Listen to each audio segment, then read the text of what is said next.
Trover, Yes. and she is the manager of the Wild Rivers Animal Rescue. Yes. And I went down and visited her with her yesterday, and I was left with an impression. Did you take a doggy with you? No, the door hit me in the head. Yeah. But anyway, and you have, you brought a guest? I did. I brought two of our board members as well, so they can kind of speak if you guys have any other questions above my pay scale. So come on, Claudia and Kim. Yeah, I brought them, so if you guys have other questions. I've only been with the organization for a year. Thank you. So I come from Houston. My background is animal control, along with sheltering animals. I found myself with Wild Rivers Animal Rescue because of their mission, mission to save animals, dogs, cats. This is what they do. This is what they do. And I fell in love with not only the community here with Gold Beach, with Curry County, but also with the board, with everybody who ran the shelter. So I stepped into the position, and the last year has been amazing. We've done a lot of great things in the community, starting with just last week we did Pictures with Santa. It's trying to bring more of our citizens into the shelter, have fun with the animals. As we were leaving to come here, we were doing an adoption with a dog that the owner passed away. The family had to bring the dog to us because they couldn't keep the dog, and so our dogs come from Curry County. We work with animal control in Curry County. That is our biggest thing, is to help the animals that come from our area. So that's where our cats. We do cats, we do dogs, we do birds, we do gerbils, we've had hamsters. So we do all sorts of things. You never know what walks through the doors. I try not to do snakes, that's not my forte. But if one of those are in need, we will take that animal in and try to place it into the right home. We do adopt to people outside of our area. We've adopted to people in Chicago. We've had somebody fly in, and we had somebody fly in from Chicago to adopt one of our dogs. Yeah, so because we network, so we put them on Facebook, we put them on different websites, and everybody's searching for the perfect dog. So we try to give them the story, the right description of these animals, so people fall in love. So we work really hard on the backside to get these animals into the right home and make sure that they don't have to come back to us. So, you know, I'm not really sure this organization. As you know, most of you know Catherine Powers started this many years ago. We all love her. I wish those are huge boots to fill. I have a lot of work to do to even get half the. Oh my gosh, you know, just to be where Catherine was. She was an animal lover. She's amazing, and we miss her every day. But we're trying our hardest to fill those shoes. And you know, with the support of the community, this is donations, you guys coming in. We have the pet pantry, so people come in, they give us open dog food bags. That way, when people can't afford their pet food for the month, we're able to do that for our citizens. We don't judge. There's no judgment in our shelter. People come in on a daily basis, have issues. We try to help them fix them. Our vet care is really hard to come by here in Curry County, so we try our hardest. Flea medicine, we give it out. You know, little things that we can help our citizens. We try our hardest to help them keep their pets into their families, and so it's kind of what we base Wild Rivers off of. You guys have anything to add or questions? We'll know you arrived when we find an article in the paper like Catherine put in that time. Go on this, that was written to the lady with the dog with blue eyes, and it basically said, you know who you are, And the end of the article said something about dancing in the flames of hell afterwards. So when somebody mistreated an animal, Catherine had a very sure hand in paying out retribution to that individual. I wish I remembered the entire article. It was famous. I mean, it was a beautiful little article. Well, Amanda, why don't you give us an idea of the number of dogs and cats that you have and kind of how your system works for adoption? So currently, right now, in our shelter, we have 22 dogs, and that's in the facility itself, 36 cats, and that's not into foster care.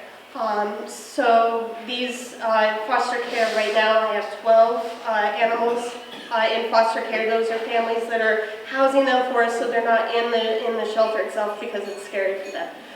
People come in, we do meet and greets. They have to me, an animal has to pick their owner. You don't come in and say, that's the dog I want. The animal has to pick you. I'm an animal behavioralist. That's huge to me. It's not about the numbers. I'm not just bringing people in and getting them out. That animal has to choose you. And so if that connection's not there, I'm not afraid to say, maybe this isn't the right one for you. You know, you could go look somewhere else, or maybe find another animal. Once that connection is made with that animal, then our fee is $100. That includes the spay, rabies, microchip. That's nothing, because our fees, just at the vet clinic, to get a dog neutered is around $225. That's just to get it neutered. So we're on the backside. So we lose money every time that we adopt out an animal. So we're very lucky to have our donors. We're working on grants. That's kind of how we're funded, is through the community. Yes? Do you still rent animals in from the outside? I know years ago that dogs would come here from Northern California and all over the place. I don't. Let me tell you, Curry County is keeping me busy. Curry County is keeping my shelter busy. I work with animal control.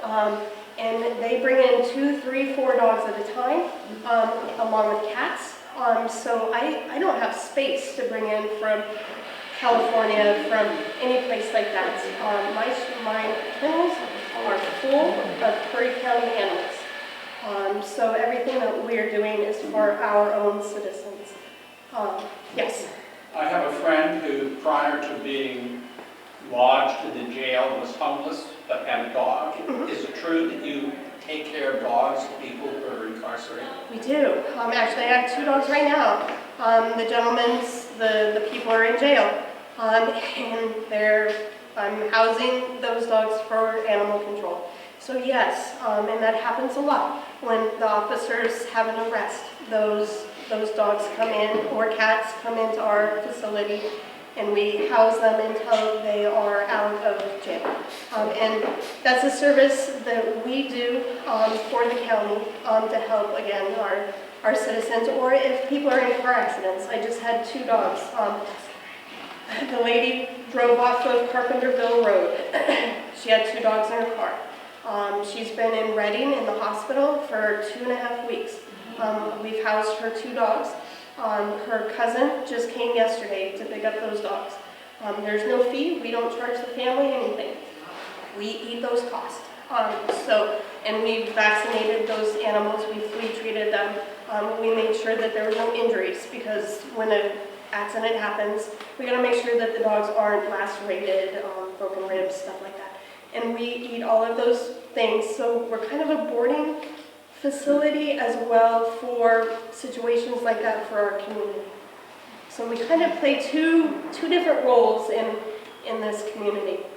So yes. It's actually, I mean, just what you guys do from an emergency standpoint is unprecedented, and getting elderly people who are more worried about their pets than them to go to the hospital, but they won't go because they are worried about their animal. Being able to promise them that their animal will also get a checkup and be taken care of so well. Yes. And by being housed with you guys is such a gift. And whether they're going to jail, they're going to the hospital, they're going through a life crisis, whatever, we always know there's a safe place for animals. So thank you. I mean, it's from my perspective, I never have to worry about an animal.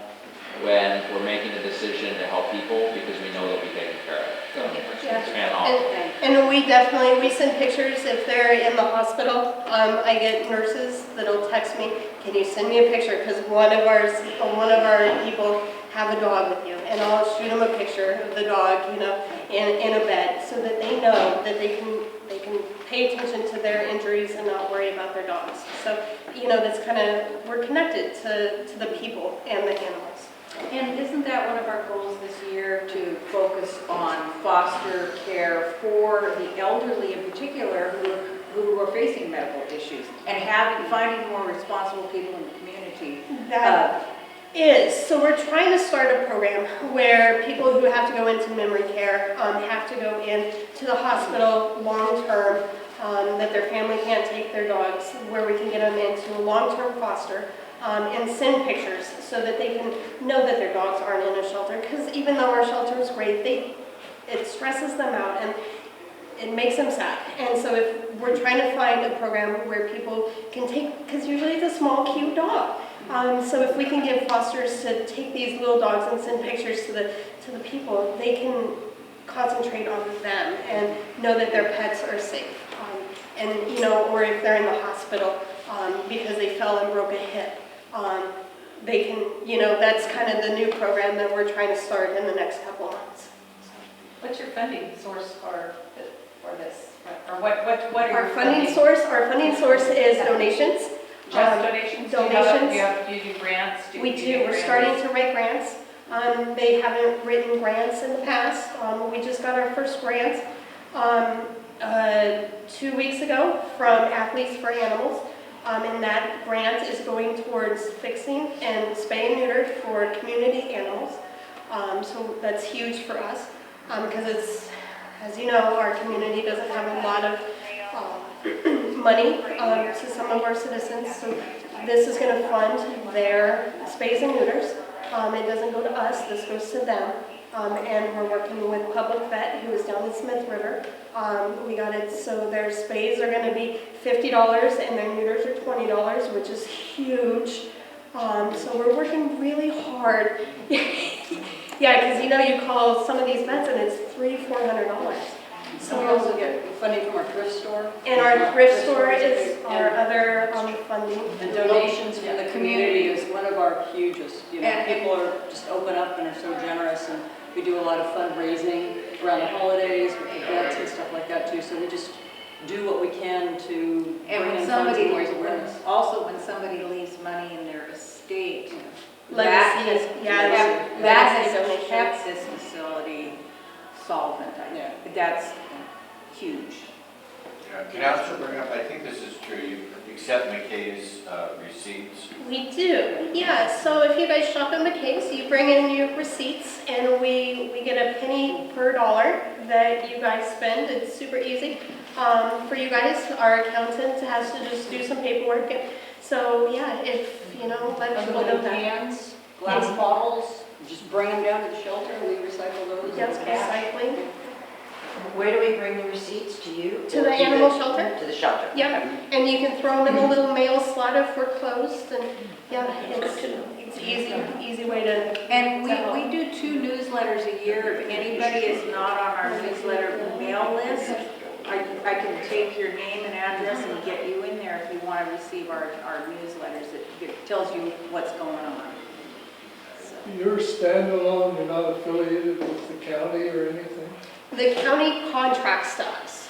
We were standalone, but they contract on a monthly basis so that the police officers can have a place for the animals when a car accident happens, when an arrest happens, because they don't have a shelter of their own. So they're not ran out of us, they just use a couple kennels from us. But other than that, you don't receive county funds?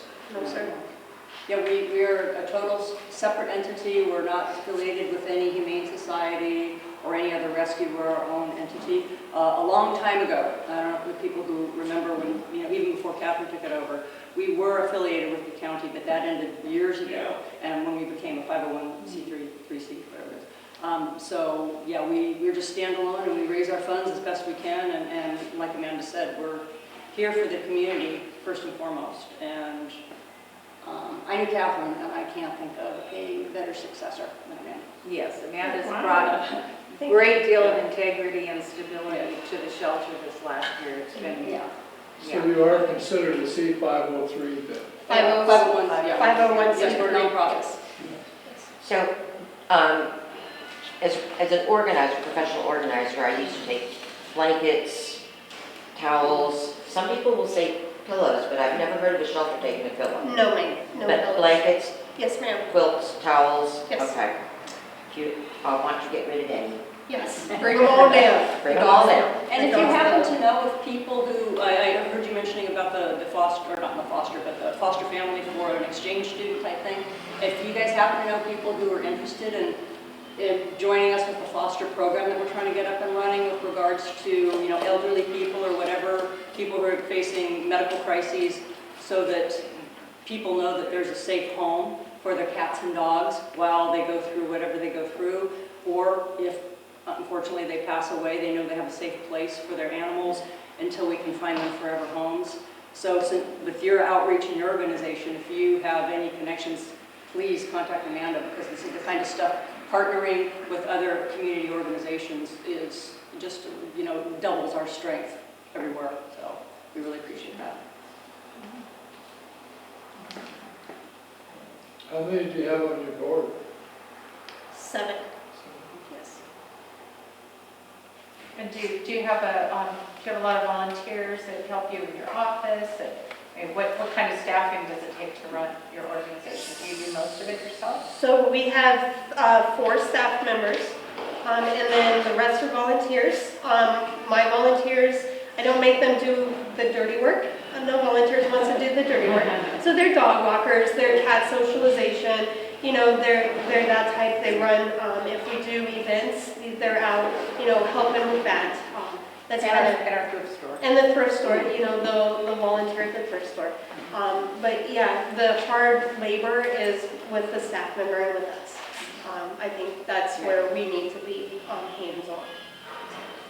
What's your policy on euthanization? I hate it.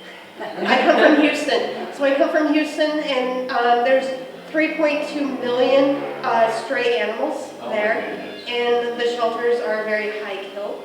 And that's why I love Curry County. That's why I'm here, because the animals there's not the animal population here. Now, if a dog is super aggressive, trying to eat our police officers, trying to, you know, injure children, and, you know, are so not unadoptable because of their aggression. The people first. Yeah.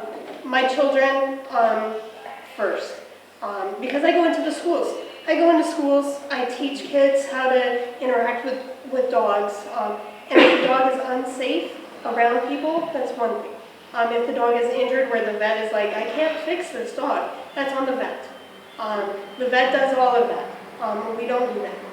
That's a vet's position. That's not our position. I'll send Junior down for some training. Junior gets bit a couple times. So I used to do that. That's what I did. I used to train our police officers on dangerous dogs. I am nationally certified for animal cruelty, both equine and canine. So my qualifications are very high, more so than most police officers. I do apologize. That's true. He stuck his hand in a dog's mouth. I know he did. And bit somebody. What did he think was going to happen? He did. So we had a dog who had bit 2 people, and Junior decided that he was going to pet this nice dog. So It's common sense. a little recurring training. It'll be fun. But that's what I used to do in Houston, is teach our police officers on how to interact. Public Works, I did a class for Public Works as well, because a lot of kids don't know how to interact with animals. And so that's kind of where my background is, dog behavioralism. So if you guys have any questions or anything like that, feel free, come on.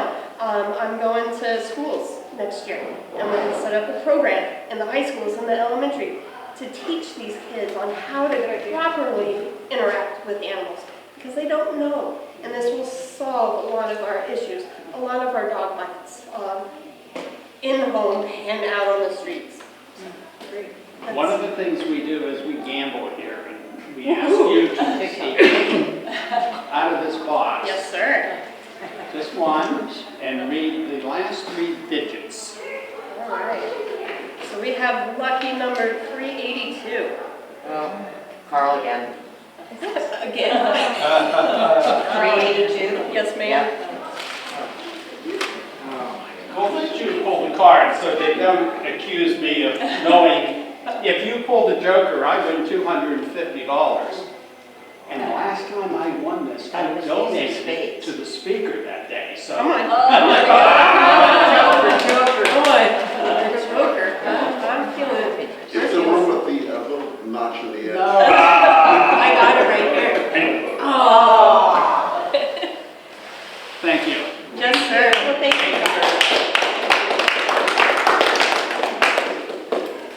You guys have a great afternoon. Thank you. Thank you guys.